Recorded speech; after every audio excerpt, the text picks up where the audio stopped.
सलाम एवरीवन, मैं सिद्रा रजब हूँ और मोटिवेशनल वीडियोस बनाती हूँ। मेरी ज़िंदगी का एक वाहिद फार्मूला है जिसके थ्रू मैंने अपनी ज़िंदगी को बदलने में बहुत ज़्यादा इफ़ेक्टिव स्ट्रगल भी की है और उसके रिज़ल्ट्स भी बहुत ज़्यादा इफ़ेक्टिव देखे हैं। अब उस फार्मूला से मोस्टली लोग इख्तिलाफ़ करते हैं, जो उसे मान भी लेते हैं वो भी विंडो शॉपिंग की हद तक, मतलब दूर दूर से। फार्मूला ये है कि जिसका कसूर होता है उसी का नुकसान होता है। बहस बराए बहस करने वाली चस्का पार्टी मज़ा लेती है, कहती है लो जी, अब जिसका बच्चा मर गया उसका कसूर था, इसलिए उसका बच्चा मर गया और अब उसका नुकसान हो गया। इस बात का जवाब अगर मैं दूंगी ना तो मुझे ऐसे लगेगा कि ये उसी बहस बराए बहस के लेवल पर आकर अब उससे अगली डीलिंग मैं स्टार्ट कर रही हूँ।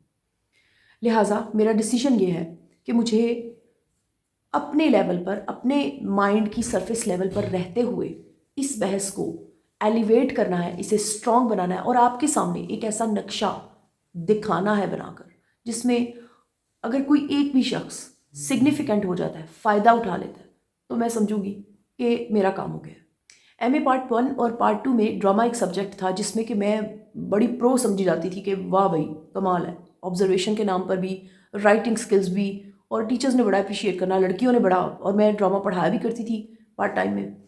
तो मेरा एक ऐसा तारुफ था कि बड़ी इंटेलिजेंट हूँ मैं इस सब्जेक्ट के लिहाज से।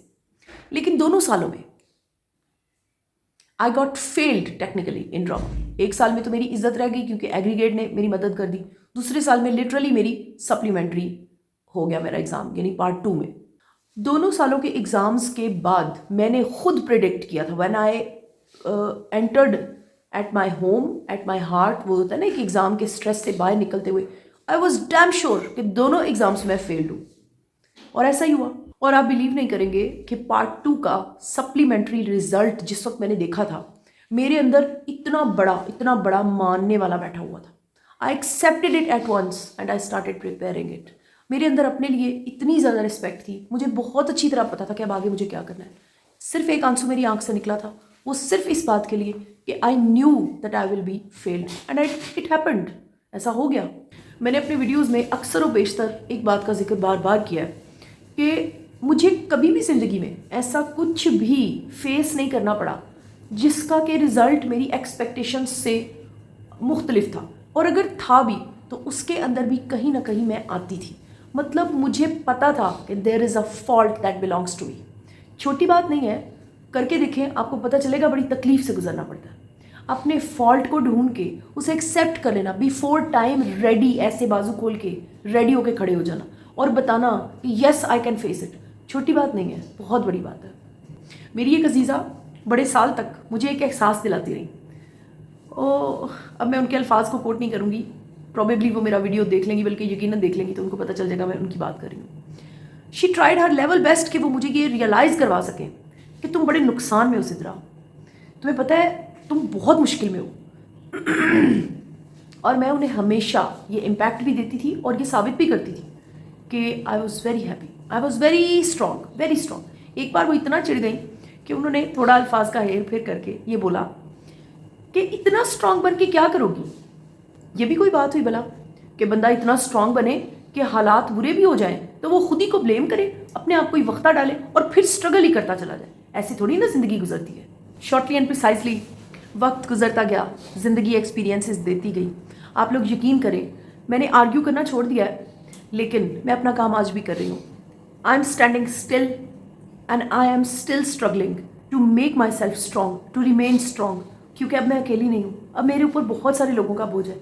ये आप लोग जो मुझे देख रहे हैं, ये सब भी वो लोग जिनकी तरबियत का जिम्मा खुदा ने मुझ पर डाला है, वो लोग जिनके साथ मैं एज अ फैमिली मेम्बर रहती हूँ, वो लोग जिनके साथ मैं सोसाइटी में इंटरेक्ट करती हूँ, ये सारे लोग अब मेरी स्ट्रगल का हिस्सा है।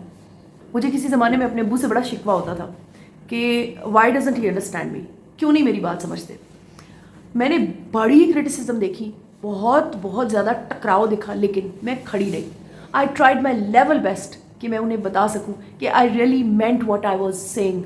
और एक वक्त आया मेरी ज़िंदगी का जब उन्होंने मुझे कहा कि शाबाश, तुम्हारा सच जीत गया, तुम्हारी स्ट्रेंथ जीत गई। He accepted my view points.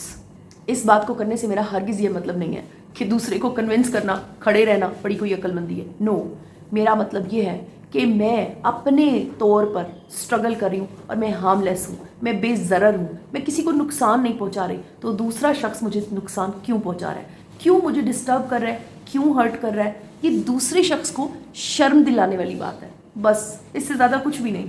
क्योंकि ये वाली जो बातें हैं ना कि कट ऑफ कर दें नेगेटिव लोगों को, ये कर दें वो कर दें, वो बाबा उन्हीं के साथ रहना है, वहीं पे रहना है, हर चीज़ उन्हीं के साथ होनी है। देयर इज़ नो शॉर्टकट, कोई दरवाज़ा ऐसा नहीं जिसे खोलेंगे आप और वो गेट रेड वाली कैफियत हो जाएगी। हमेशा उन्हीं के साथ ज़िंदगी करनी पड़ेगी।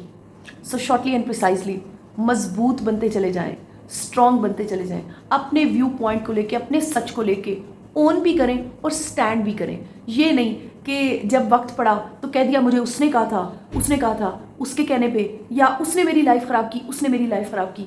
ऐसे ज़िंदगी नहीं चलेगी। ऐसे सिर्फ और सिर्फ एक ऐसी ज़िंदगी होगी जिसके बाद ना, जब हम ऐसे करके लुक बैक करेंगे ना, तो ऐसे लगेगा कि ये क्या था। और वही बात जो मैं हमेशा कहा करती हूँ कि जाते हुए ऐसे कुछ लोग आपके सामने हाथ जोड़ रहे होंगे, कुछ लोगों के सामने आप हाथ जोड़ रहे होंगे। This is not fair. ज़िंदगी एक ड्यूटी है। इख्तलाफ करें, मजबूती से गुजारें, ओन करें, सर्व करें कि सारा कुछ ज़िंदगी का हिस्सा है, और सच में इतना मजबूत बने कि लोग चिढ़ जाएं आपसे और कहें कि इतना मजबूत बन के भी क्या कर लोगे। आप अपनी कीमती वक्त में से मुझे वक्त देते हैं। Thank you so much.